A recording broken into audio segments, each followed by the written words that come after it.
$4,857 to the Trump Hotel collection.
Yemeni #1.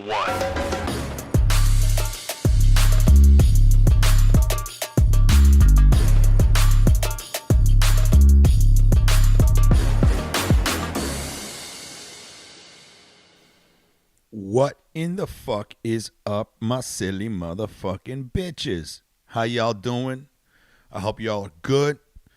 I hope everything is great with y'all. I am in Detroit right now. Broadcasting from my mom's house. As you can tell behind me, if you're watching the video, we got all the gaudy Arabic, fixtures for any type of, like Arabs and Italians. They love pillars, man. You see this pillar behind me? One thing I noticed, especially when, let me tell you about Italian restaurants. I went to a really good Italian restaurant in Wyandotte a couple of weeks ago in Michigan. It's where a lot of the good Italians, ran off to and held down the fort after the Arabs came. You can't say Arab if you're not Arab. Let's just get that out of the way, okay? You can't. If you're white, you can't say Arab. You have to say Arab, even though I think Arab is cooler than Arab. You see this pillar behind us? Gaudy as fuck, bro.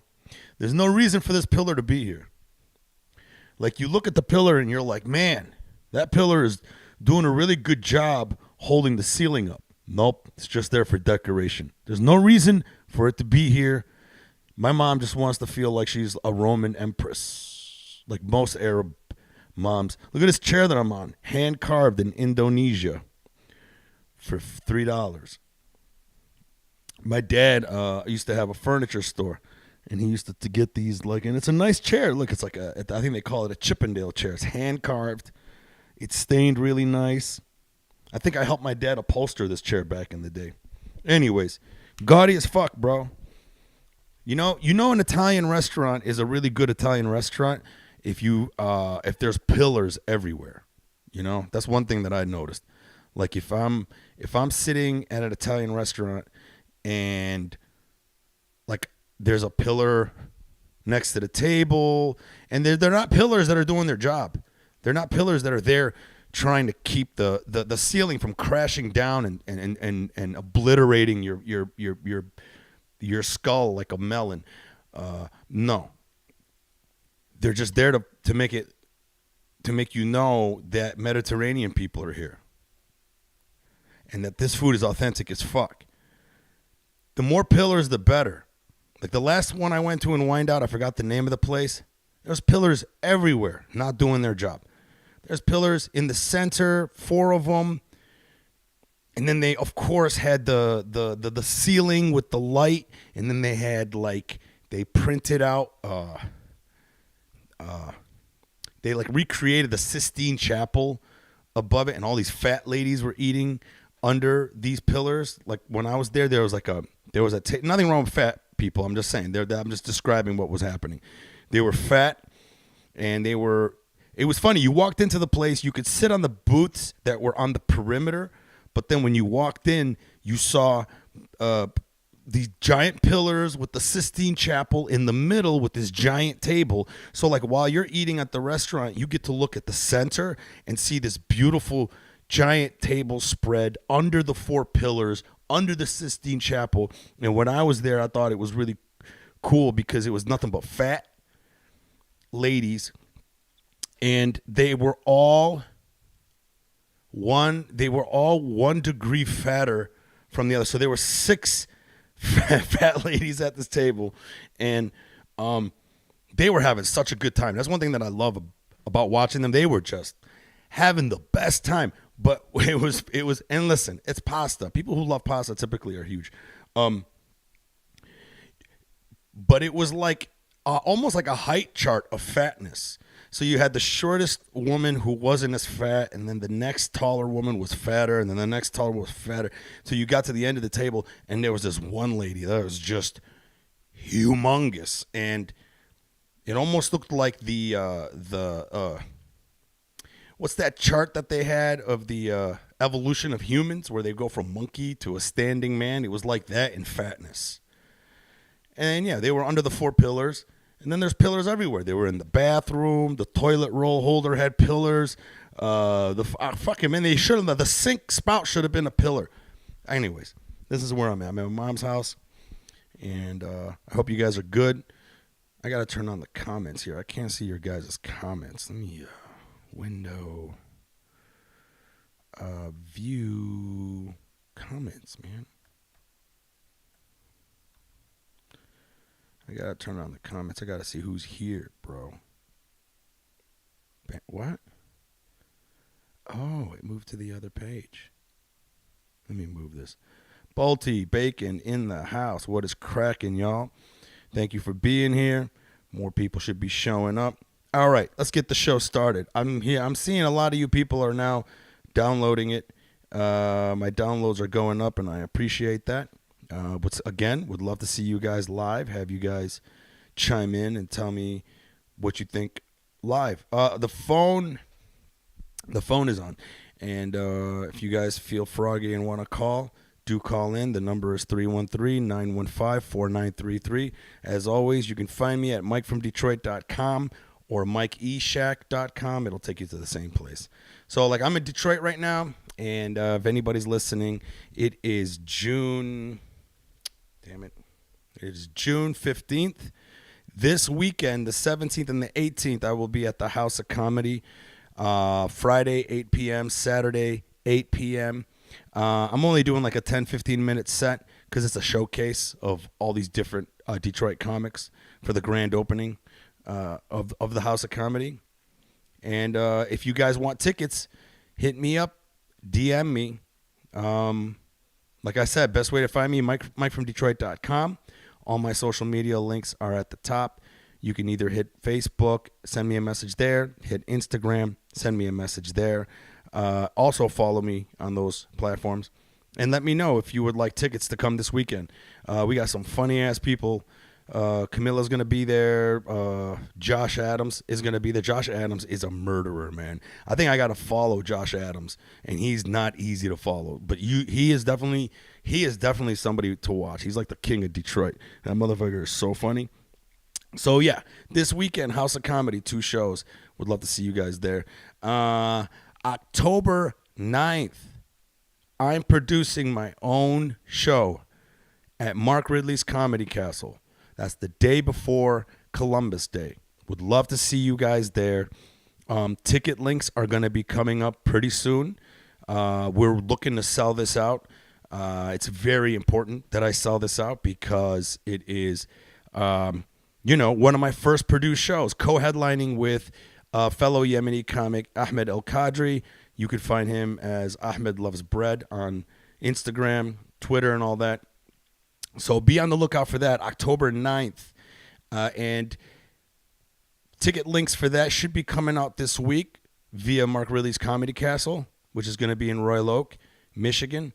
And if you guys want or you should definitely sign up for my email list so that I can let you know when I'm coming to your town to do some shows. Just text Mike to 206-207-5422. That's 206-207-5422. Text Mike to that. It'll ask you 3 questions: name, email address, zip code. Zip code is important, so that way I know to send you a message only when I'm coming to your town. So again, October 9th, Mark Ridley's Comedy Castle, my own show. Would love to see you guys there. And let's get into the freaking podcast. Let's get into the comments real quick.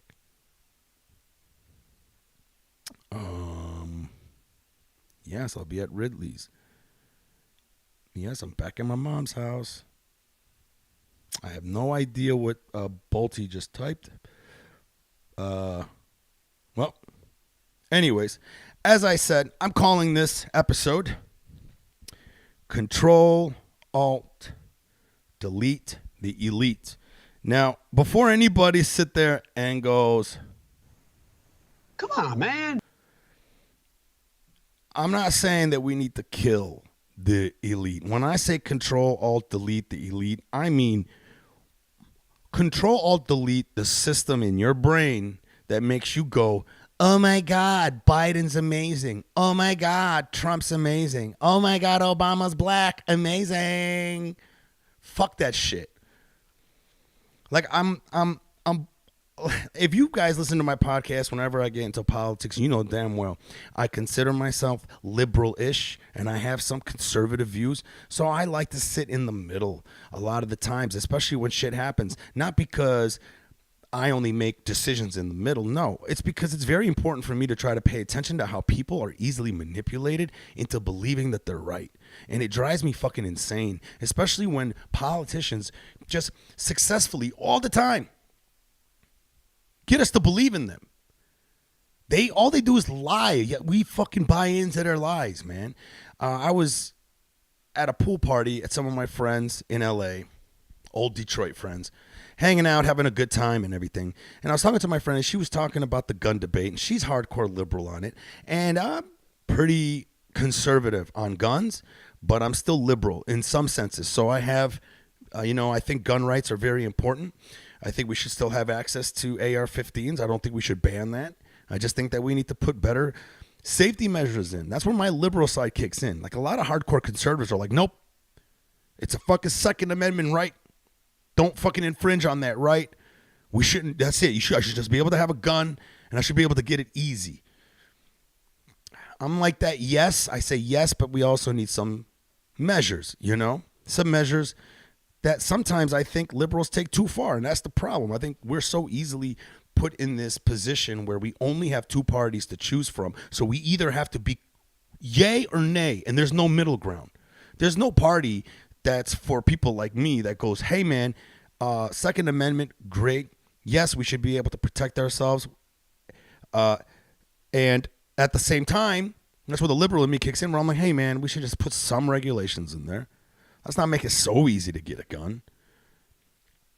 Like for me, I kind of feel like people need to go through some type of class to see if they can actually handle the gun and be taught proper ways to use the gun, proper ways to use cover, proper ways to store the gun, proper ways to handle the gun when it's loaded, to not put your finger on the trigger, to have muzzle awareness and all these things that I think, because to me, a person with a gun can be dangerous. A person with ill intentions with a gun can be dangerous. But a person who has no idea what they're doing with the gun can also be dangerous. And a lot of conservatives will fucking sit there and go, oh, no, we shouldn't be putting any laws like that. And I'm like, that's where my liberal side kicks in. And I'm just like, nah, man. I personally think when you buy a gun, they should get a background check that happens on the spot. Once that clears, you get to take the gun home. A lot of conservatives don't like certain rules that make it hard for people to get a gun, because sometimes they say that people will try to get a gun because they really need a gun. Let's say somebody got shot or crime is going up in their neighborhood.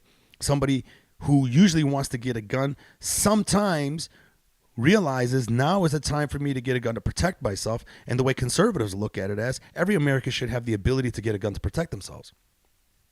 And we shouldn't slow down that process, because they point to certain statistics that I haven't actually looked into deep enough to actually say yes or no. But their angle is, when somebody needs a gun and you couldn't give it to them that day, some statistics show that those people end up getting killed later. And they would have had a chance to protect themselves had they